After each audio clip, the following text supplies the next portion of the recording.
Dan penting kami sampaikan, ada banyak pertanyaan seputar pertengahan di Sya'ban ini.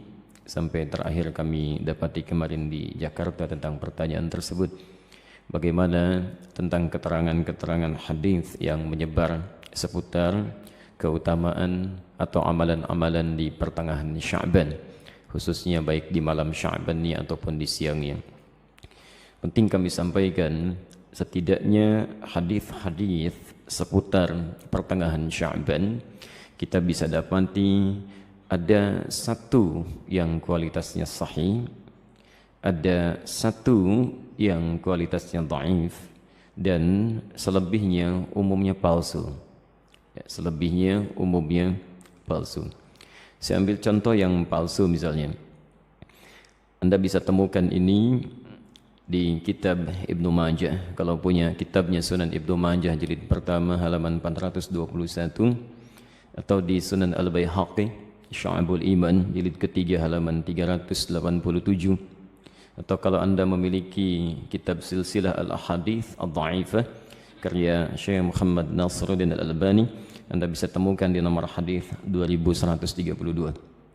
Baik, riwayat ini disampaikan oleh seorang bernama Ibnu Abi Sarba.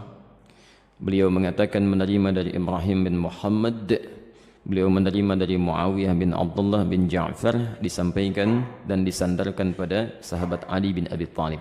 Alhamdulillah. Hadisnya barangkali sangat populer, pernah Anda dengar. Idza kanat lailatun nisfi min Sya'ban, jika telah tiba malam pertengahan bulan Sya'ban atau malam atau di hari pertengahan Sya'ban, faqumu lailaha, maka hidupkan malamnya dengan banyak menunaikan salat, wasumu naharaha, dan siangnya lakukan dengan puasa. Faman min mustaghfirin, maka siapapun yang bermohon ampunan kepada Allah, maka Allah akan mengampuni orang yang memohon ampunan itu. Pernah dengar hadis ini? Itu statusnya palsu ya. Hadisnya palsu. Hadisnya palsu. Cacat palsunya ada pada seorang bernama Ibnu Abi Sarbah, orang pertamanya. Ini dinilai oleh para ulama hadis sebagai orang yang sering memalsukan hadis. Adapun yang dhaif Anda bisa temukan di Asnal Matalib jilid pertama halaman 84. Itu disandarkan pada Aisyah radhiyallahu anha, bahwa satu kali beliau kehilangan Rasulullah sallallahu alaihi wasallam di malam pertengahan Sya'ban. Faqadtu Rasulullah sallallahu alaihi wasallam, dan itu bagian Rasulullah menginap di rumah beliau. Ya, diduga beliau sedang ada di tempat istri yang lain. Dicari oleh Aisyah, ternyata sedang ditemukan di Baqi. Ya, beliau sedang berdoa kepada Allah Subhanahu wa taala agar sekiranya Allah berkenan mengampuni para muslim yang telah wafat di pemakaman Baqi. Ya, maka Rasulullah menyampaikan, katakanlah Aisyah, hari ini Allah mengamati kepada manusia dan mengampuni orang-orang memohonkan ampunan. Ini statusnya dhaif, tapi juga disahihkan oleh Syekh Muhammad Nasiruddin Al-Albani. Yang sahih itu riwayat Abu Musa Al-Ash'ari. Abu Musa Al-Ash'ari. Anda bisa temukan di Silsilah Al-Hadits As-Sahihah, alhamdulillah, karangan Syekh Muhammad Nasiruddin Al-Albani, nomor hadis 1144. Ini yang sahih. Yang kalimatnya juga singkat, ya, bahwa Nabi SAW menyampaikan Allah Subhanahu wa taala mengamati, bahasanya mengamati, ya, kepada hambanya, ya, di malam pertengahan Sya'ban, ya, di malam pertengahan Sya'ban, dan mengampuni yang memohon ampunan sekalipun sebanyak bulu domba di sekuk kalem. Nah, itu yang sahih. Ya. Ini sebetulnya semakna dengan hadis-hadis qudsi yang disampaikan orang pertamanya 31 orang sahabat senior. Dan itu biasa, keutamaan-keutamaan malam. Misal, yanzilu rabbuna tabaraka wa ta'ala, Allah kemudian ya menghamparkan rahmatnya ke langit dunia kepada hambanya setiap sepertiga malam. Itu tiap hari itu, ya, sepertiga malam, ya. Maka Allah kemudian berfirman, faqala ya ibadi, hambaku, siapa yang memohon kepadaku aku akan berikan, siapa yang meminta aku akan kabulkan, faman istaghfara liya, dan siapa memohon ampunan faghafartu lahu, aku ampuni dia. Itu tiap hari. Tiap hari. Jadi kalau Anda enggak minta itu rugi. Dan hadisnya qudsi. Ya. Dan khusus untuk malam Sya'ban, ya, hadisnya berbeda seperti tadi kami sampaikan dari Abu Musa Al-Ash'ari, itu dimulai di malamnya. Kalau tiap hari di penghujung malam. Nah, jadi ini yang sahih. Dan amalannya Nabi tidak menyebut spesifik. Karena itu sahabat itu banyak beramal saja. Ya, ada yang kemudian salatnya qiyamul lail, yang tahajud, ya. Ada yang banyak beristighfar, macam-macam. dan tidak ada amalan spesifik. Jadi kalau misalnya ada amalan-amalan spesifik menunjukkan di malam itu, ya itu sesungguhnya hadis-hadis yang disepakati oleh para ulama itu hadis palsu. Misal hadis yang mengatakan bahwa bangun di malam Sya'ban, tunaikan salat sekian rakaat, dibacakan dengan qul huwallah di awalnya dan sebagainya. Itu saking palsunya hadis itu, di kitab hadis palsu aja nggak ada. Ya, saking palsunya itu nggak ada. Ya. Itu dimunculkan kemudian. Dan disandarkan pada tabi'in bernama Khalid bin Ma'dan yang hidup di Damaskus pada saat itu. Beliau tidak melakukan itu. Beliau hanya menunaikan salat-salat sunnah malam gitu ya. Qiyamul lail, tahajud itu yang ditunaikan.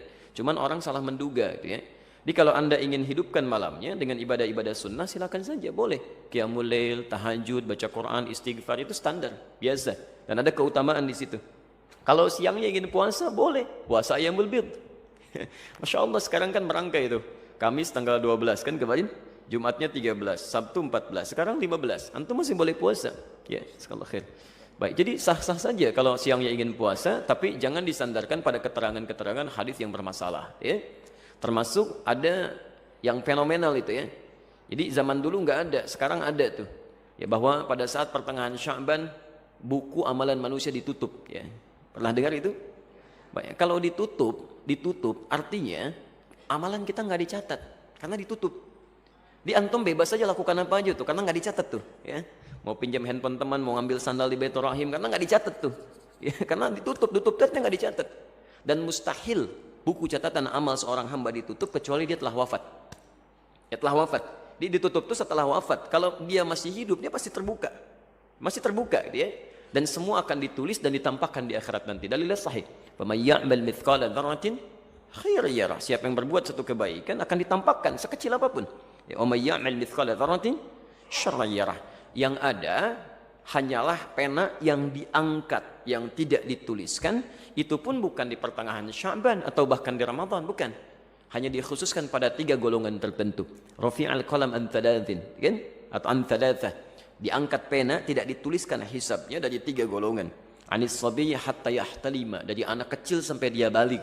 Jadi kalau anak kecil tidak sholat, dia nggak dihisab oleh Allah sebelum dia balik.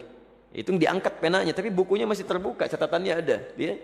Tayyib. Kemudian siapa lagi? Wa anil majnuni hatta yufiqa.